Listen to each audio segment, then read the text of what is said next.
primeira coisa então que nós vamos falar aqui é luz. Então havia treva. Onde tem treva precisa de luz.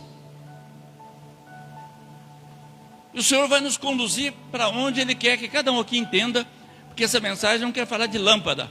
Estou falando de luminares, né? Apenas não. Então Deus foi aonde havia trevas. Para quê? Fala comigo, levar luz. Deus não viu treva para ver trevas. Até porque Ele não fez nada daquilo que Ele viu. Ele não falou nada daquilo que Ele viu. Ele falou aquilo que queria ver. Aquilo que Ele pensou e aquilo que queria ver, Ele falou. Mas Ele não falou nada do que Ele via naquele momento. Então, Isaías disse o seguinte, sobre o povo que andava em trevas.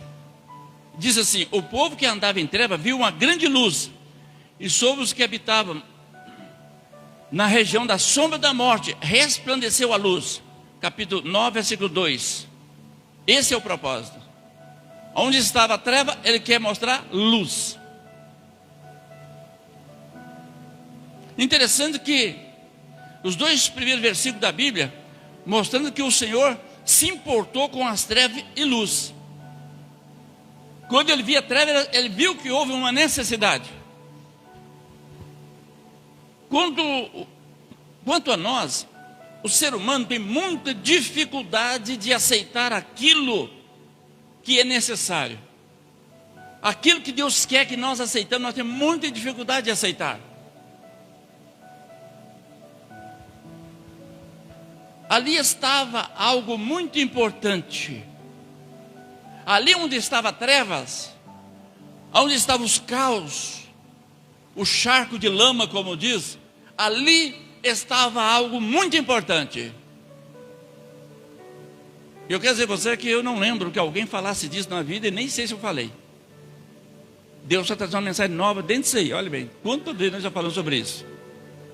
Ali tinha algo muito importante, mas muito mesmo. Se você foi pensando daqui 1000 anos, é capaz de não pensar tudo ainda. Então é o seguinte, ali estava o lugar mais importante, creio eu, depois dos céus. Depois dos céus, o lugar mais importante era onde estavam os caos e escuridão. Pense comigo isso. Eu vou enfatizar isso aqui sem medo de errar. Depois dos céus, o Senhor viu as trevas, os caos, a terra caótica.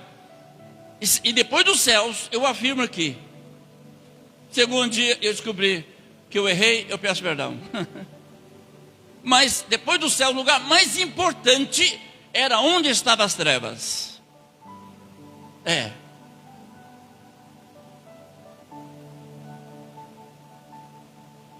Sabe o que acontece? O Senhor está nos falando aqui uma coisa muito importante. Depois da igreja, o lugar mais importante para Deus é o lugar onde tem trevas. Porque a igreja está aqui. Aqui é a igreja. Engraçado que nem pensei a cor do papel aqui, né? Trevas, não é? Eu nem pensei a questão da cor, até deu certo. Aí o que acontece? Onde está a treva, eu creio que é o lugar mais importante depois da igreja. E você vai saber o porquê. Esses dois primeiros versículos da Bíblia estão mostrando que o Senhor se importou com treva. Ali está algo muito importante. Podemos dizer que ele era o lugar, então, mais importante depois do céu, e onde Deus mais investiu. Você conhece um outro lugar? Eu duvido que alguém aí, pode ter lido o que quiser. Se você conhece um lugar nessa terra caótica que eu estou falando aqui, eu duvido que você já ouviu falar de um lugar que Deus mais investiu a não ser aqui, no lugar caótico. Olha o quanto é importante você enxergar com os olhos de luz, onde há treva, e você vê que tem que haver luz. 1 João capítulo 1 a 5, está escrito: o que era desde o princípio, o que ouvimos e que vimos, está falando de Jesus, com os nossos olhos, e que temos contemplado, e as nossas mãos tocaram na palavra da vida. A palavra da vida é Jesus, aqui. Continua o versículo 2. Porque a vida foi manifestada. Diga, a vida foi manifestada. Eu gosto dessa palavra na Bíblia, manifestar. Depois que eu aprendi que fé tem os 3 tempos, e a última dela é manifestação, eu comecei a ver a importância da manifestação. A gente usa outros termos que não é tão bom como esse. E aqui está falando, o apóstolo João, na sua epístola, ele fala: e nós vimos e testificamos dela, e vos anunciamos vida eterna, que estava com o Pai e nos foi manifestada. Você está observando que João está falando de princípio aqui? Desde o princípio. Versículo 3. O que vimos e ouvimos, preste atenção, Deus está falando com a gente aqui, ó.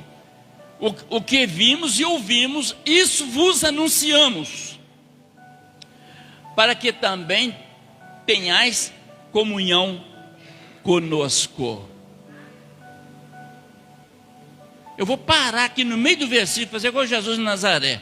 Eu vou parar no meio do versículo para mostrar a você algo que, se eu não parar e mostrar, você não vai ver.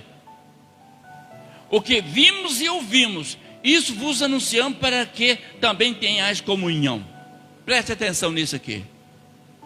O crente, ele precisa de ver e ouvir. As pessoas que acham que ele vai ser um bom crente em casa, nunca vai ser, exceto quando ele não pode. O que vimos e ouvimos, 2 coisas que geram comunhão. Está aqui, ó.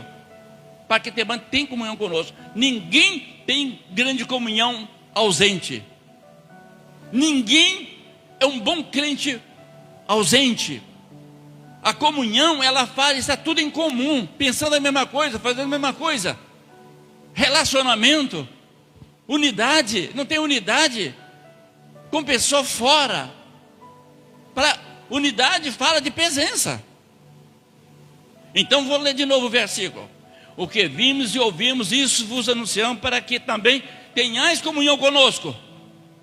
E a nossa comunhão é com o Pai e com o Filho. Olha aqui está escrito, com o Filho Jesus Cristo. Versículo 4 agora.